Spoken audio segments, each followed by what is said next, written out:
ভারতের পশ্চিমবঙ্গ রাজ্যের পুরুলিয়ার অযোধ্যা পাহাড়তলির পদদেশে অবস্থিত বাঘমুন্ডির ছড়িদা বা চরিদা গ্রাম। আর এই ছড়িদা নামের সাথেই জড়িয়ে আছে পুরুলিয়ার ঐতিহ্য ছৌ নাচ। এই নাচের প্রধান উপকরণ হলো ছৌ পোশাক ও মুখোশ। আর এই মুখোশ যেখানে তৈরি হয়, আজ বিশ্বসাথীর গন্তব্য সেখানেই, মুখোশ গ্রাম।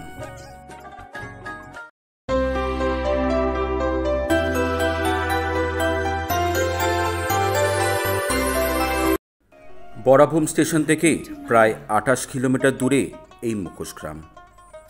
4 বন্ধু মিলে পুরুলিয়া ভ্রমণে গিয়ে এই চরিদা বা মুখোশ গ্রামে ঘুরতে গিয়েছিলাম। সেখানেই দেখা পেয়েছিলাম কিছু সরল দিন আনা দিন খাওয়া মানুষের সাথে, যাদের জীবিকা ছিল এই ছৌ পোশাক ও মুখোশ, আর যার দ্বারা ছৌ নাচ কখনোই সম্ভব ছিল না।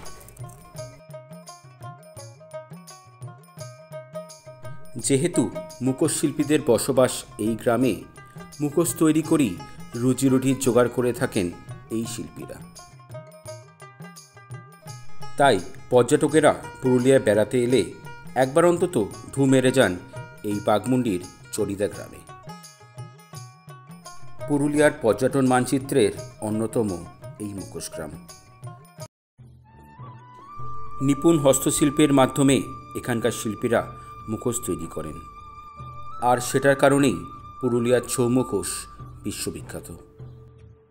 এই ছৌ মুখোশ যে নাচে ব্যবহার হয়, অর্থাৎ ছৌ নাচে, সেটা মূলত 3 প্রকার।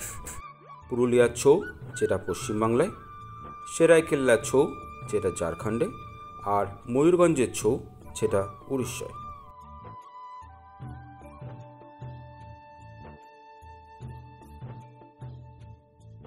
এই ছৌ নাচ UNESCO world heritage list of dance 2010 সালে নিজের নাম স্বর্ণাক্ষরে খোদাই করেছেন।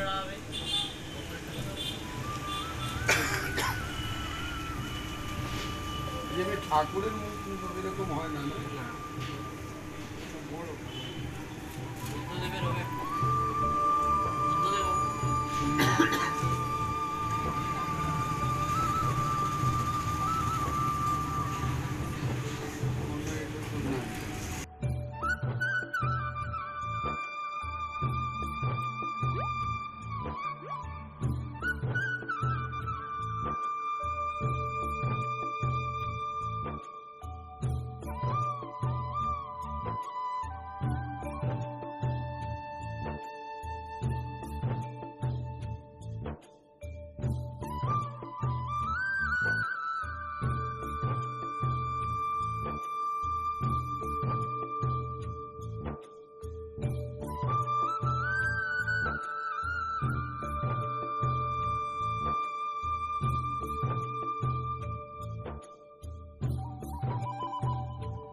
চরিদা গ্রামে ঘুরতে গিয়ে আমরা গিয়েছিলাম সেই জায়গা যেখানে এই মুখোশের আসল কারুকার্য শুরু হয়, সেই জায়গা যেখানে যে কাঠামো যার দ্বারা মুখোশ তৈরি হয়, সেটাই দেখেছিলাম আমরা এখানে গিয়ে।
রাখবেন।